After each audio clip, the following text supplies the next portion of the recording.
రాజకీయం బాగా సొమ్ము చేసుకునేందుకు చక్కటి మార్గం. ఈ మాట నేను చెప్తుంది కాదు. ఓటు హక్కు వచ్చిన ప్రతి ఒక్కరికీ తెలిసిన విషయమే.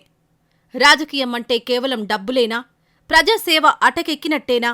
అంటే ఎక్కినట్టే అనే వాదనే ఎక్కువగా వినిపిస్తుంది. అంతలా దిగజార్చారు మన అవినీతి నాయకులు. కాని కొందరు నాయకులు మాత్రం ప్రజాసేవే లక్ష్యంగా, ప్రజాక్షేమమే తమ క్షేమంగా భావించేవాళ్లూ ఉన్నారు. కనీసం వారిని ఎప్పుడో ఒక్కసారైనా స్మరించుకోవాలి. అది మన భారత జాతి కనీస ధర్మం. వాళ్ల చరిత్ర గురించి విన్న తరువాత అయినా ఇప్పటి ప్రతి నాయకుడు సిగ్గుపడాలి. అలాంటి నాయకుడు ఒక్కరైనా ఉన్నారా? ఆ నాయకుడితో పోల్చుకుంటే మనం అసలు నాయకులమేనా అని బేరీజు వేసుకోవాలి. అందుకే ఈ తరానికి తెలియని, తెలుసుకోవాల్సిన గొప్ప నేత గురించి ఈ వీడియోలో తెలుసుకుందాం. కోడిగుడ్డంత చేస్తే కొండంత చెప్పే మహామహులు ఎందరో ఉంటే, కొండంత చేసిన కోడిగుడ్డు మాత్రం కూడా ప్రచారం చేసుకోని మహానుభావులు కొందరు.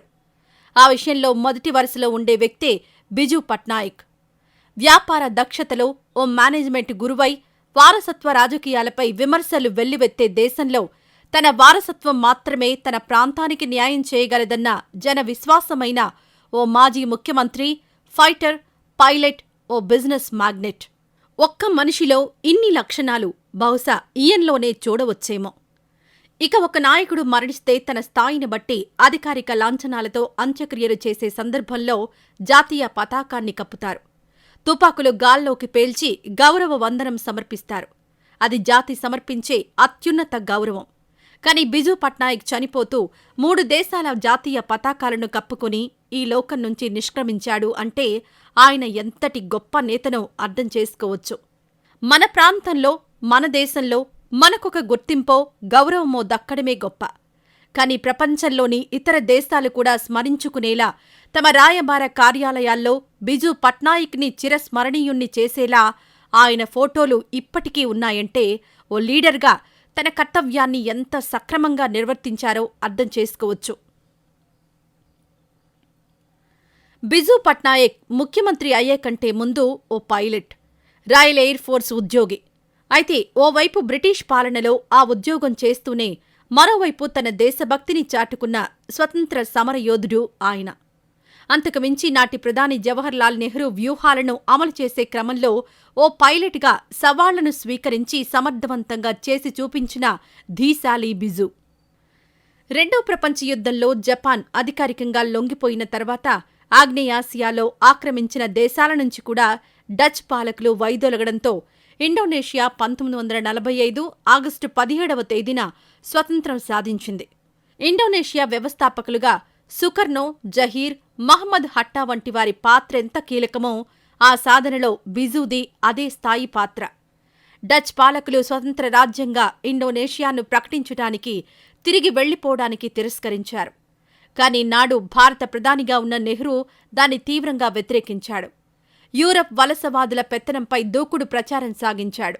ఇండోనేషియా పరిస్థితిపై చర్చించడానికి ఆసియా దేశాలను ఏకతాటిపైకి తెచ్చి ఢిల్లీలో సమావేశం నిర్వహించారు. అయితే రిపబ్లికన్లు జకార్తా స్వాధీనం కోసం యత్నిస్తున్న సమయంలో నెహ్రూ అభ్యర్థన మేరకు అప్పటికే బ్రిటిష్ రాయల్ ఎయిర్ ఫోర్స్లో పనిచేసి స్వతంత్ర ఉద్యమంలో చేరిన బిజూ మళ్లీ ఫైటర్, పైలట్ అవతారమెత్తాడు. డచ్ గగనతల నిఘాను కూడా తప్పించుకొని ఇండోనేషియాకు చేరుకొని ఎన్నో సవాళ్లను ఛేదిస్తూ ఇండోనేషియా ప్రధానితో పాటు వైస్ ప్రెసిడెంట్ను ఢిల్లీలో జరుగుతున్న చర్చలకు తీసుకురాగలిగాడు. ఆ సమయంలో తన భార్య జ్ఞానాదేవితో కలిసి జకార్తా ప్రయాణమయ్యాడు. ఇండోనేషియా గగనతలంలోకి బిజూ విమానం వస్తే కూల్చేస్తామన్న హెచ్చరికలు డచ్ పాలకుల నుంచి వస్తే లెక్క చెయ్యలేదు సరికదా. అదే జరిగితే భారత గగనతలంలో ఎగిరే ప్రతి డచ్ విమానాన్ని తాము కూల్చేస్తామంటూ కౌంటర్ ఇచ్చారు బిజూ. ఇండోనేషియా ప్రజలపై డచ్ వలస పాలకుల సార్వభౌమాధికారానికి ఒప్పుకునే ప్రసక్తే లేదని సందేశం పంపాడు. ఈ చరిత్రతో పాటు ఆ సమయంలో బిజూపై జరిగిన దాడులకు సంబంధించిన పలు ఘట్టాలను వివరించేలా ఇండోనేషియా రాయబార కార్యాలయంలో బిజూ మెమరీస్ కోసం ఓ ప్రత్యేక గదినే కేటాయించడం మరో దేశం నుంచి మన భారతీయుడికి దక్కిన ఓ అరుదైన గౌరవం. అంతేకాదు బ్రిటిష్ ఎయిర్ ఫోర్స్ ఆఫీసర్గా బర్మా, రంగూన్లో జరుగుతున్న జపనీస్ దాడుల నుంచి ఎందరో బ్రిటిషర్స్ ఫ్యామిలీస్ను రెస్క్యూ చేసి కాపాడిన బిజూ హిట్లర్ దాడుల నుంచి నాడు భారత్ మిత్రదేశమైన సోవియట్ యూనియన్ రష్యాకు అదే సాయం అందించారు.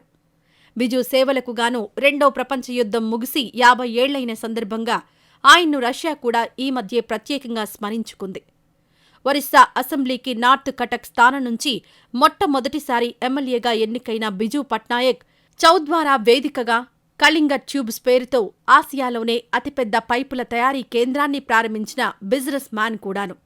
అంతేకాదు స్వతంత్ర పోరాటం నడుస్తున్న సమయంలో కళింగ ఎయిర్లైన్స్ ను కూడా స్థాపించగా బిజు డకోటా ఏరోప్లేన్స్ ఇండోనేషియా స్వతంత్ర పోరాటంలో కీలక భూమికకు కారణమయ్యాయి.